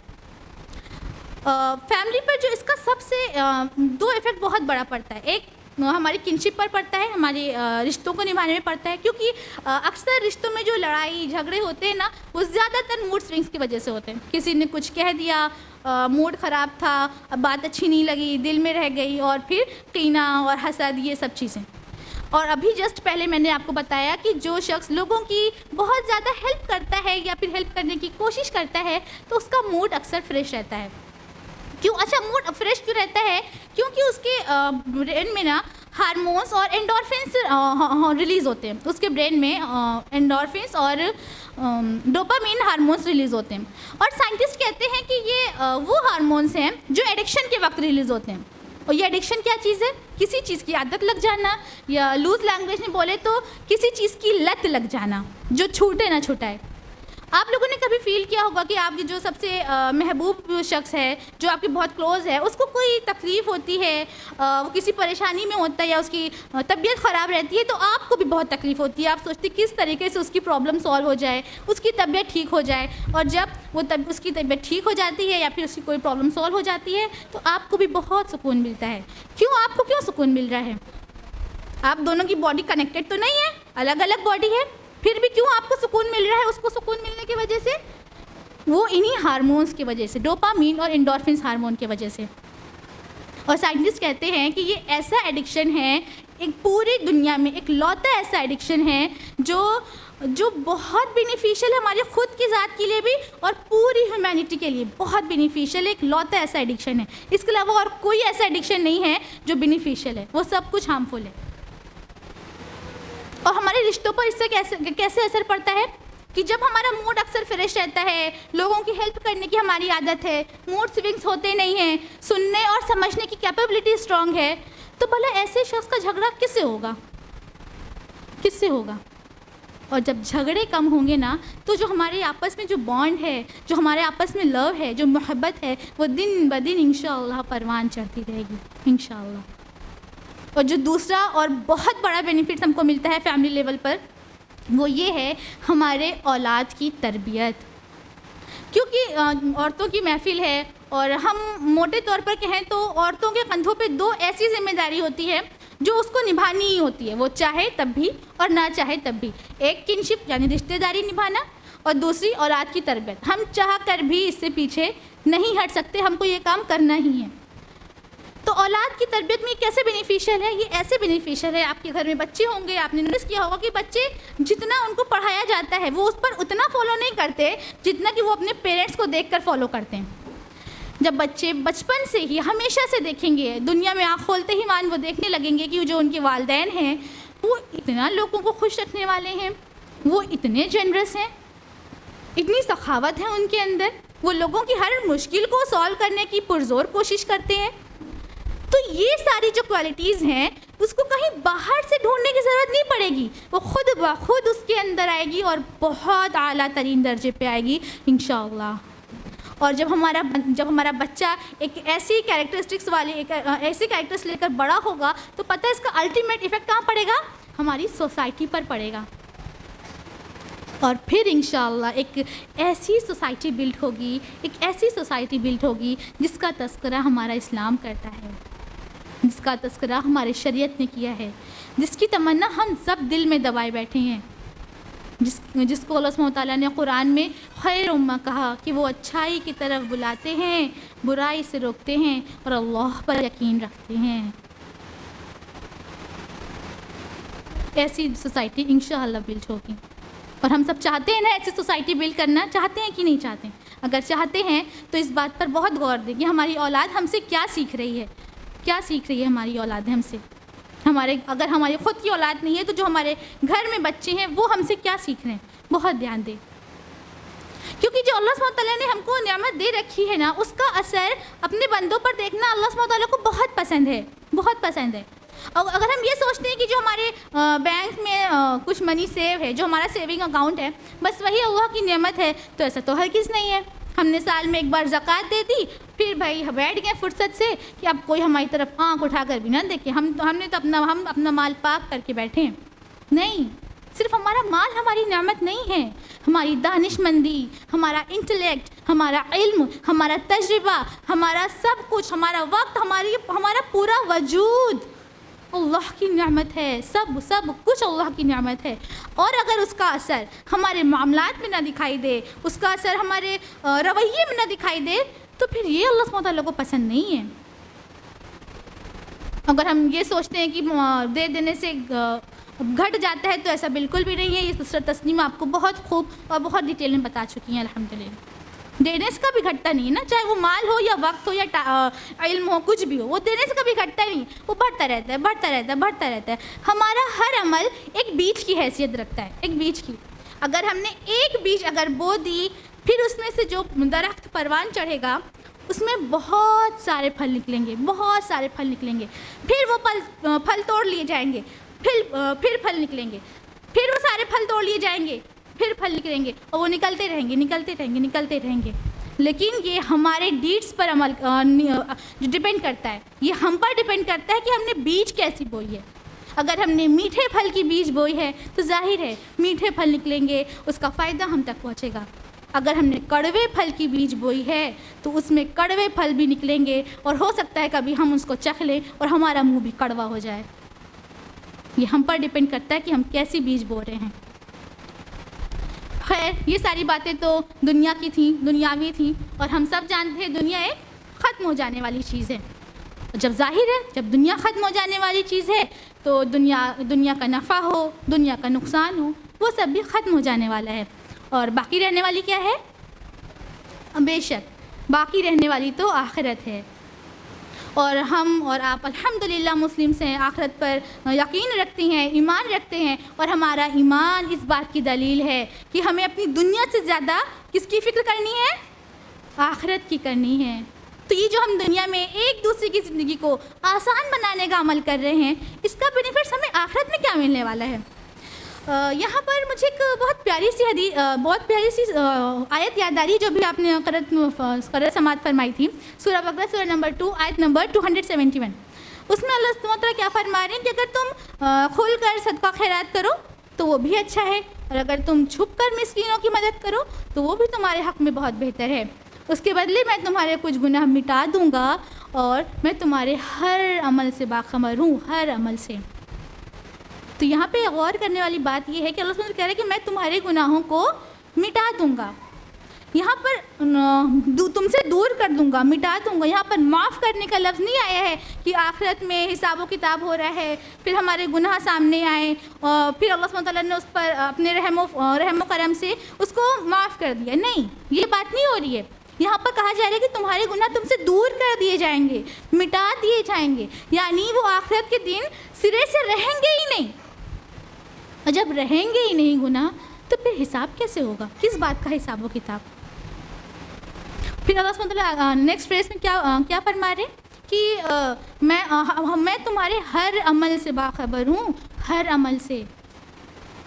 अल्लाह सुब्हानहू व तआला हमारे उस अमल से भी बाखबर है कि दोपहर को 3 बजे अगर कोई गेस्ट आ जाए तो हम उनकी मेहमान नवाजी कैसे करते हैं, क्या सोच कर करते हैं। ये सोच कर करते हैं कि चलो अच्छी बात है, इतने दिनों बाद आना हुआ, थोड़ी मुलाकात हो जाएगी, या फिर अल्लाह इसी बहाने हम थोड़ा सा सवाब कमा लेंगे, ये सोच कर हम उनकी मेहमान नवाजी कर रहे हैं। या फिर ये सोच कर रहे हैं कि पूरे दिन में यही एक टाइम मिलता है आराम करने का, ख़त्म, ये भी ख़त्म, अब बैठो इनके साथ, लग जाओ काम में। और अगर हम ये सोच कर रहे हैं तो अल्लाह सुब्हानहू व तआला हमारे इस अमल से भी बाखबर है। एक और आयत है कुरान की, सूरह तौबा की सूरह नंबर 9 आयत नंबर 99, जिसमें अल्लाह सुब्हानहू व तआला फरमा रहे हैं कि कुछ अरबी ऐसे भी हैं जो अल्लाह पर और क़यामत के दिन पर ईमान रखते हैं, और जो कुछ भी खर्च करते हैं, किसी भी तरीके से जो कुछ भी खर्च करते हैं, वो इंदल्लाह क़ुर्ब हासिल करने का ज़रिया बनाते हैं और रसूलुल्लाह सल्लल्लाहु अलैहि वसल्लम के दुआ का ज़रिया बनाते हैं। सुभान अल्लाह। बज़ाहिर तौर पर हम देखें तो जब हम किसी की हेल्प कर रहे होते हैं, किसी को खुश रख रहे होते हैं या किसी की प्रॉब्लम सॉल्व कर रहे होते हैं, तो वो क्या होता है, वो हमसे क्लोज़ होता है ना, वो हमारे करीब आता है। और हमारे अक्सरियत जो होती है वो हमारा अक्सर अमल इसीलिए होता है कि फ़ला शख्स हमसे राज़ी हो जाए क्योंकि उससे ये मुनाफ़ा होने वाला है, फ़ला शख्स हमसे राज़ी हो जाए क्योंकि उससे वो मुनाफ़ा होने वाला है। लेकिन अल्लाह सुब्हानहू व तआला क्या फरमा रहे हैं कि कुछ लोग ऐसे भी हैं जो इसलिए खर्च करते हैं, कुछ भी, माल भी हो सकता है, इल्म भी हो सकता है, इंटेलेक्ट भी हो सकता है, वक्त भी हो सकता है, कुछ भी हो सकता है, वो इसलिए खर्च करती है कि वो अल्लाह का क़ुर्ब हासिल करे, वो अल्लाह के करीब हो जाएं, अल्लाह के करीब हो जाएं, अल्लाह के करीब हो जाएं और रसूलुल्लाह सल्लल्लाहु अलैहि वसल्लम की दुआ को अपना ज़रिया बनाएं। यानी अगर हमने ये अमल किया और पूरे इखलास के साथ किया तो इंशाअल्लाह रसूलुल्लाह सल्लल्लाहु अलैहि वसल्लम हमारे हक़ में दुआ करेंगे। इसके हक़ में रसूलुल्लाह सल्लल्लाहु अलैहि वसल्लम दुआ करे, उसका क्या बनेगा ये हम भी बहुत अच्छे से जानते हैं और आप भी बहुत अच्छे से जानते हैं, हमको बहुत डिटेल में बताने की ज़रूरत नहीं है ये बात। और जब यहाँ पे दुआ की बात आई है तो मुझे यहाँ पर एक वाक़या याद आ रहा है, मैं आप लोगों के साथ शेयर करना चाहूँगी कि एक आलिम थे, उनसे पूछा गया कि साहब कोई ऐसा अमल बताएं हमको कि जिससे हमारी तकदीर संवर जाए, हमारी ज़िंदगी बहुत आसान हो जाए। तो आलिम कहते हैं कि ये तभी मुमकिन है, आपकी तकदीर तभी संवर सकती है जब कोई शख्स आपके हक़ में दुआ करे, बशर्त आपको उससे ना कहना पड़े कि तुम मेरे हक़ में दुआ करो। तो वो शख्स कंफ्यूज हो जाता है, वो कहता है कि ये कैसे, मतलब मुझे समझ नहीं आया, इसको थोड़ा एक्सप्लेन करें। तो आलिम समझाते हैं कि तुम किसी की लाइफ में कुछ ऐसा कर जाओ, किसी की ज़िंदगी में कुछ ऐसा अमल कर गुज़रो कि वो शख्स जब भी तुमको देखे या तुम्हारा ख्याल जब भी उसको आए, उसके ज़बान से सिर्फ़ और सिर्फ तुम्हारे लिए दुआएं निकले। फिर ऐसी दुआ अल्लाह सुब्हानहू व तआला कभी रद्द नहीं करता और तुम्हारी इंशाअल्लाह दुनिया भी संवर जाएगी और आखिरत भी संवर जाएगी इंशाअल्लाह। ये जो हम एक दूसरे की हेल्प करते हैं ना, या हेल्प करने की कोशिश करते हैं, एक दूसरे को खुश रखने की कोशिश करते हैं, एक दूसरे की मुश्किलों को आसान करने की या एक दूसरे की ज़िंदगी को थोड़ी सी भी आसान करने की जो कोशिश करते हैं ना, उसमें हमारा क्या खर्च होता है? हो सकता है हमारा थोड़ा सा टाइम स्पेंड हो, हमारी थोड़ी सी एनर्जी स्पेंड हो, या हो सकता है हमारी थोड़ी सी करेंसी स्पेंड हो जाए, लेकिन उसके बदले जो हमको मिलने वाला है, जो कुछ भी हमको उसके बदले मिलने वाला है, अगर हम उसको कैश में इन्वर्ट करें, कैश में कन्वर्ट करें, तो वो एक ऐसी करेंसी होगी, एक ऐसी करेंसी होगी जो हमारे दोनों जहानों में काम करेगी, इस दुनिया में भी काम करेगी इंशाअल्लाह और उस दुनिया में भी काम करेगी इंशाअल्लाह। और जहाँ तक मुझे इल्म है कि हम लोगों में से इतना बदअक्ल कोई भी नहीं होगा जो इस करेंसी की वैल्यू को नहीं समझ रहा होगा, और हम सब चाह रहे होंगे कि अल्लाह करे ये करेंसी हम भी कमा लें। चाह रहे हैं कि नहीं चाह रहे हैं ऐसी करेंसी कमाना जो दोनों जहानों में काम करे? चाह रहे हैं ना? अगर हम सब चाह रहे हैं कि ऐसी करेंसी हम लातादाद अमाउंट में कमा लें, तो उसके लिए हमें 2 ऐसे काम हैं जो करने ही होंगे, किसी भी कीमत पे करने हों। पहला काम क्या है? पहला काम है कि अल्लाह सुब्हानहू व तआला का बहुत बहुत बहुत और हर हाल में शुक्र अदा करना, हर हाल में शुक्र अदा करना। कैसे शुक्र अदा करना? कि जब कोई हमसे पूछे कि बहन आप कैसी हैं, तो हम अल्हम्दुलिल्लाह कहकर 100 तरह की कहानियाँ ना सुना दें। बल्कि फील करें कि हाँ सच में अल्हम्दुलिल्लाह आज हम जिस भी हाल में हैं, जिस हो सकता है हम पर कोई तकलीफ़ हो, कोई मुसीबत का पहाड़ टूट पड़ा हो, लेकिन हम फिर भी जिस भी हाल में हैं, इस दुनिया में और भी लोग हैं जो इससे भी बदतर हाल में हैं, इससे भी बदतर हाल में हैं और कोई उनकी मदद करने वाला नहीं है। तो सिर्फ अल्हम्दुलिल्लाह बोलना नहीं है, फील भी करना है कि हाँ सच में अल्हम्दुलिल्लाह फुम्मा अल्हम्दुलिल्लाह। ये जो शुक्र अदा करना, अल्लाह सुब्हानहू तआला का जो शुक्र अदा करने का जो प्रोसेस है ना, इससे दो डायरेक्ट फ़ायदे हमको मिलते हैं। पहला फ़ायदा तो अल्लाह सुब्हानहू तआला खुद कुरान में फरमा रहे हैं, सूरह नंबर 14 आयत नंबर 7 में क्या कह रहे हैं कि अगर तुम शुक्रगुजारी की ज़िंदगी जियोगे तो हम तुम्हारी नेमत को बढ़ा देंगे। यानी जिस नेमत पर जिस भी नेमत पर हम अल्लाह सुब्हानहू तआला का शुक्र अदा कर रहे हैं, अल्लाह सुब्हानहू तआला क्या करेगा, हमारी उस नेमत को इंशाअल्लाह बहुत बढ़ा देगा। एक फ़ायदा तो ये हो गया। और लॉजिकल फ़ायदा क्या मिल रहा है इससे कि देखा जाता है, रिसर्च से पता चलता है कि जब कोई शख्स किसी दूसरे शख्स का या किसी दूसरे ज़ात का शुक्रिया अदा करता है तो इसका मतलब होता है कि वो उसकी एहसानात को कबूल कर रहा है। हम किसी का शुक्रिया तभी अदा करते हैं ना, दिल से, ऐसे लफ्ज़ से नहीं कि हाँ बस थैंक यू हो गया काम ख़त्म, नहीं, दिल से हम उसका शुक्रिया अगर किसी का अदा कर रहे हैं तो इसका मतलब हम उसकी एहसानात को कबूल कर रहे हैं। और जब हम किसी के एहसानात को कबूल कर रहे होते हैं तो उसकी तरफ से हमारा दिल नर्म हो जाता है। और जब हमारा दिल नर्म हो जाता है तो उसके हक़ में कुछ भी कर गुजरने का जज्बा पैदा होता है, कुछ भी कर गुजरने का। और जब ये कुछ भी कर गुजरने का जज्बा अल्लाह के लिए पैदा होगा ना, तो जो अल्लाह सुब्हानहू तआला की इतनी सारी नेमतों पर हम अपना कब्ज़ा जमा कर बैठे हुए हैं, कब्ज़ा ढीला हो जाएगा। और ये जो नेमतें सिर्फ हम तक महदूद रहकर रह गई हैं, वो इंशाअल्लाह अल्लाह सुब्हानहू तआला की तमाम मखलूक़ात में आराम से बहना स्टार्ट हो जाएंगी। हमें बहुत ज़्यादा एक्स्ट्रा एफर्ट लगाने की ज़रूरत नहीं पड़ेगी इंशाअल्लाह। लेकिन अगर हमने ऐसा नहीं किया, हमने अल्लाह सुब्हानहू तआला की नेमतों पर शुक्र अदा नहीं किया, अल्लाह की नेमतों के लिए हमने अल्लाह को और उसके मखलूक़ात को याद नहीं किया, तो फिर हमारा भी हाल उन बाग वालों की तरह होने वाला है जिसका तज़किरा अल्लाह सुब्हानहू तआला सूरह क़लम में करते हैं, आयत नंबर 17 to 33 में। उसमें बताया गया कि बाग वालों का जो बाग था वो पूरा ख़त्म हो गया था। वो बहुत फलदार बाग था। वो जाहिर सी बात है, जब इतना फलदार बाग है, इतना बड़ा बाग है, तो उन्होंने बहुत एफ़र्ट लगाया होगा उस पर, बहुत टाइम स्पेंड किया होगा अपना, बहुत मेहनत करी होगी उसमें, अपना बहुत माल लगाया होगा। और जब उससे मुनाफा उठाने का वक्त आया तो उन लोगों ने क्या किया, उन लोगों ने अल्लाह को नहीं याद किया, ना अल्लाह को याद किया, ना अल्लाह के हक़ के बारे में सोचा, ना अल्लाह की मखलूक़ात को याद किया, ना अल्लाह के मखलूक़ात के हक़ के बारे में सोचा, सिर्फ नफ्स के बारे में सोचा, अपने नफ्स के बारे में सोचा, अपने बारे में सोचा।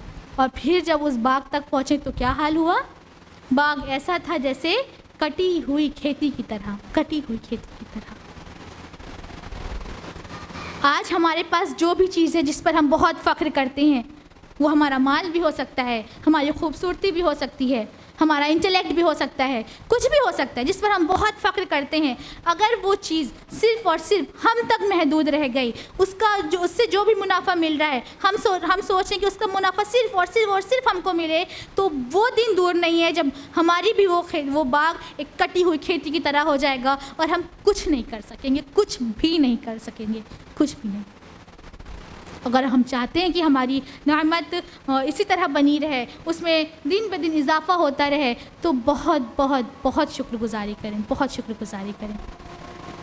तो हम देखते हैं कि वो दूसरा कौन सा काम है करने वाला जिससे हमारे लिए वो करेंसी कमाना बहुत आसान है। वो है रब को राज़ी रखना, रब की रज़ा हासिल करना। हम कोई भी छोटा सा काम करें या बहुत बड़ा सा काम करें, ये सोच कर करें कि बस हमारे इस काम से, हमारे इस अमल से हमारा अल्लाह राज़ी हो जाए, हमारा रब राज़ी हो जाए।